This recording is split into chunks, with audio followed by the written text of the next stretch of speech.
हाय guys, माझं नाव Akshay. Welcome back to what's my review. So आजच्या व्हिडिओमध्ये काही एक्साइटिंग अपकमिंग मराठी मूवीज बद्दल सांगणार आहे. सो प्लीज व्हिडिओ शेवटपर्यंत बघा आणि चॅनलला सबस्क्राईब करा. 19 जूनला पूजा सावंतचा एक सस्पेन्स थ्रिलर सिनेमा रिलीज होणार आहे, ज्याचं नाव आहे दृश्य अदृश्य. अँड आय गेस या फिल्मचा टीजर ऑलरेडी रिलीज झाला आहे. हा चित्रपट खूप छोट्या स्केलवरती बनलाय. So I really hope content wise तरी सिनेमा चांगला असो. स्ट्रगल्स आले अशी मराठी वेबसिरीज जी युट्यूबवरती फ्रीमध्ये अवेलेबल आहे.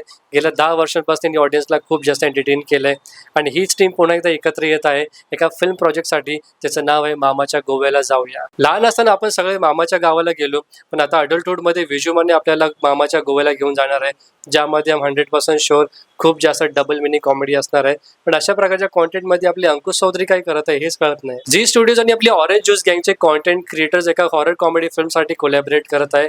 रिसेंटली या फिल्मचे 7 पोस्टर रिलीज झाले, ज्यामध्ये त्यांनी प्रत्येक कॅरेक्टरला रिव्हील केलंय आणि फिल्मचा टायटल सुद्धा रिव्हील झाले, ज्याचं नाव आहे भूतम भयम. मला असं वाटतं की हा चित्रपट मल्याळम फिल्म रोमांचमचा रिमेक असू शकतो, असे फक्त स्पेक्युलेशन आहे. स्टारकास्टच्या बाबतीत हा सिनेमा एकदम झकास वाटत आहे, but I really hope horror कॉमेडीच्या बाबतीत तर या सिनेमा काहीतरी नवीन डिलिव्हर करू.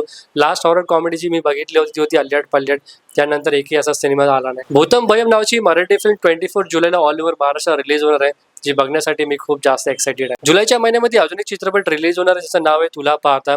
हा एक रोमॅन्टिक सिनेमा असणार आहे, त्याची स्टारकास्ट कम्प्लिटली नवीन आहे.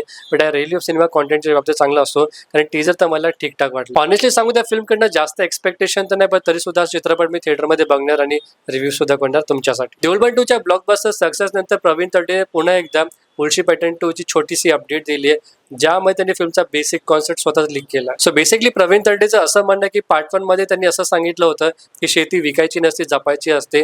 सिमिलरली पार्ट 2 आता घरांबद्दल असणार आहे. त्याचं टायटल आहे मुळशी पॅटर्न 2 तुमच्या घरातल्या भीतीतल्या वाळूची गोष्ट. आता हे टायटल आणि त्याची टॅगलाईन ऐकून असं वाटत आहे की हा चित्रपट कदाचित सँड माफियावरती आधारित असणार आहे, ज्यामध्ये I really hope Om Butkar फिल्मचे लीड ऍक्टर असतो आणि कश्मीर महाजनी पिक्चरचा विलन. प्रवीण तडडे तर मुळशी पॅटर्न 2 बद्दल खूप जास्त एक्साइटेड आहे आणि कॉन्फिडेंट सुद्धा आहे.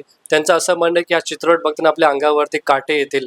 भाई, माझं तर असं म्हणणं आहे की काटे येऊन द्या, काही पण येऊन द्या, फक्त तुम्ही पिक्चर चांगला बनवा, कारण मुळशी पॅटर्न हा एक ब्रँड आहे. आणि खरं सांगू तर मुळशी पॅटर्न 2 सुद्धा पार्ट 1 जितका चांगला असायला हवा, नाही तर ऑडियन्स प्रवीण तडडेचाच बैल करतील. सारंगसाठी आणि त्यांच्या भाडेपाने वर्षानुवर्षे आपल्याला युथफुल आणि आउट ब्रेकिंग कॉन्टेंटने खूप जास्त एंटरटेन केलंय. आणि गेस्ट व्हॉट, सारंगसाठीने असं काही करून दाखवलंय जे आजपर्यंत कुणालाच जमलं नाही. सारंगसाठीने कोलॅबरेट केलंय हुंबाले फिल्म सोबत, त्यांनी अजूनपर्यंत KGF सिरीज, सलार आणि कांतारा सारखे चित्रपट बनवले. हुंबाले फिल्मचा पहिला मराठी चित्रपट आहे आणि मला वाटलं सुद्धा नव्हतं की सारंगसाठी आणि भाडेपा इतकी मोठी झेप घेतील कॉन्टेंटच्या बाबतीत. पण जर त्यांनी अनाउन्समेंट केली आहे तर आय एम शुअर सारंगसाठींनी काहीतरी वेगळा विचार करूनच हा चित्रपट अनाऊन्स केलाय आणि त्यांच्या कॉन्टेंटवरती मला पूर्ण विश्वास आहे. सारंगसाठी यांच्या चित्रपटाचं नावही येतो का नाही, आणि हा सिनेमा मुंबईतल्या चाळीतल्या पोराची गोष्ट असणार आहे आणि ते दाखवणार की कशा प्रकारे मुलं क्रिमिनल ॲक्टिव्हिटीजमध्ये इन्व्हॉल्व होतात. अजूनपर्यंत या फिल्मबद्दल काही डिटेल्स नाही, पण AV प्रफुल्ल चंद्र या फिल्मचे म्युझिक डायरेक्टर असणार आहे with one more music director. So guys, this is end of the video. आणि तुम्ही यापैकी कोणत्या चित्रपटासाठी खूप जास्त एक्साइटेड आहे आणि या सगळ्या अनाउन्समेंटबद्दल तुम्हाला काय वाटतं कमेंट सेक्शनमध्ये एकदा नक्कीच सांगा. बाकी व्हिडिओला शेवटपर्यंत बघण्यासाठी मनापासून खूप खूप धन्यवाद.